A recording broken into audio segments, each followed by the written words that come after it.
結婚係人生嘅大事啊，但係娛樂圈好特別㗎，尤其是一啲偶像派咧，佢哋咧就唔中意結婚嘅，佢哋中意同居多啲嘅。咁就呢樣嘢咧，我哋今日咧就開壇啊討論一下嚇，就係話個話題咧就係藝員啊贊成同居嘅，正方咧就喺我右手邊嘅單身貴族吳岱融嘅，歡迎晒啊！而反方咧就係小燈科冇耐嘅關禮傑嘅，反方亦係歡迎晒。好啦，正方先發言。首先咧，真係保護下自己先啦，即係我一定要關。我贊成唔係代表我而家同緊居啊。哦，係咪真㗎？係啦，係啊嘛。好，順利，好，繼續。咁跟住咧就點解贊成咧？其實我覺得即係嗱，兩個人一齊相處咧，如果能夠同埋一齊住咗先，咁先至結婚，我相信會好過你即係一早就結咗婚。咦？咁你即係話贊成先同居後結婚喎？即係始終都係要結婚嘅。始終都要結婚。但我點解話贊成同居？仲有另外啦，譬如好似嗱，我哋藝人咧，我哋有壓力㗎嘛。係咪先？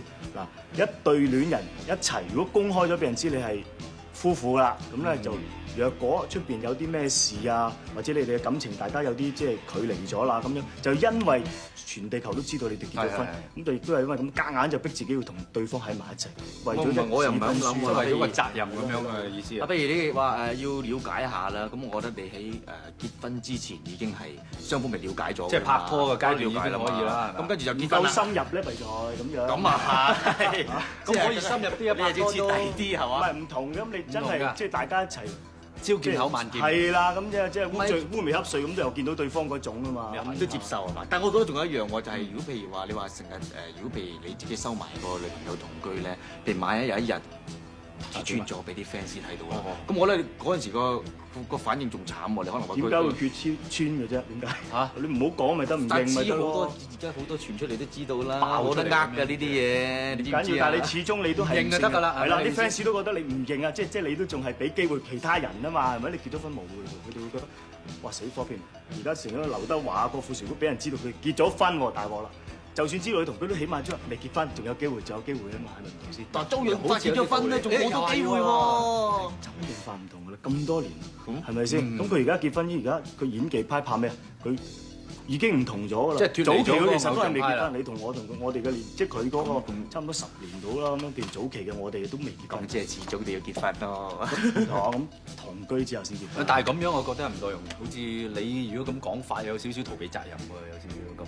同埋咧，我覺得係而家嘅一般咧，同埋我哋對我對女性嘅尊重啦，即係一個傳統嘅思想，對女性嘅責任，所以係結婚係覺得係對佢係比較有責任。或者咁樣講啦，或者咁講啦。以前我絕對贊成你嘅説話，因為以前咧即係太太多數都係即係主婦型啊，多數係咁。而家嘅時代唔同，係咪先？好多時佢哋自己本身都可以照顧自己。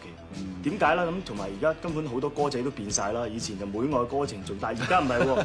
咩一朝火花會消逝，點可能愛你一生那麼多？咁變晒。但係許冠傑啲歌仲流行緊喎。梗係啦，唱歌始終都有咁。同埋咧，如果你話女性係咁獨立，我根本去連同居都唔需要啦。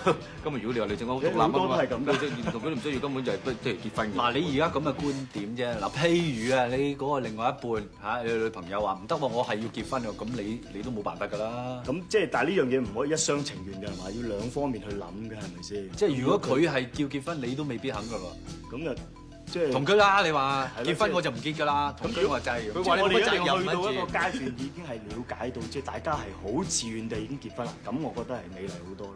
咁到時嘅影迷，你唔怕啲 fans 啊？嚇，你唔怕啲 fans 啊？唔緊要啦，到時可能即係我又唔知我自己會唔會啦。但係即係或者咁多年之後，人哋始終睇慣你個樣啊，又覺得你啲演技又進步咗，咁你已經穩定咗啦。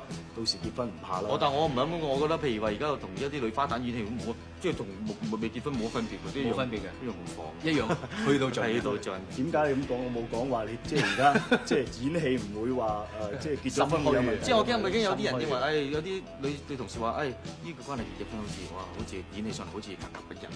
會唔會啊？唔係你我諗我明你意思，你意思係即係話，如果對方即係你結咗婚咁啊，大家演感情戲嘅時候，咁即係譬如即係演戲咁啊，希望投入啲去，真係喜歡對方、愛對方。有時演戲上嚟好難講啊嘛，你一跌咗落去可能都會嘅嘛。但係演完之後希望出翻嚟，但係問題喺當其時佢又諗，咦結咗婚嘅喎，諗清楚啊，有婦之夫喎咁。咁呢個就演技嘅問題啦，呢個就係個內力嘅問題。即係視乎嗰個演技可唔可以去到一個爐火純青嘅階段啦。好啦，咁啊今日嘅時間夠啊，咁啊發覺咧你哋兩個大家都有大家嘅觀點咧，大家都有即係好嘅地方，但係亦都有唔好嘅地方。咁啊我太太睇住噶嘛，所以我梗要贊成話結婚好嘅，所以我都係坐呢邊。哦，即係對唔住啊，贊成好嘅。係冇錯啦，係傑仔贏嘅今日係。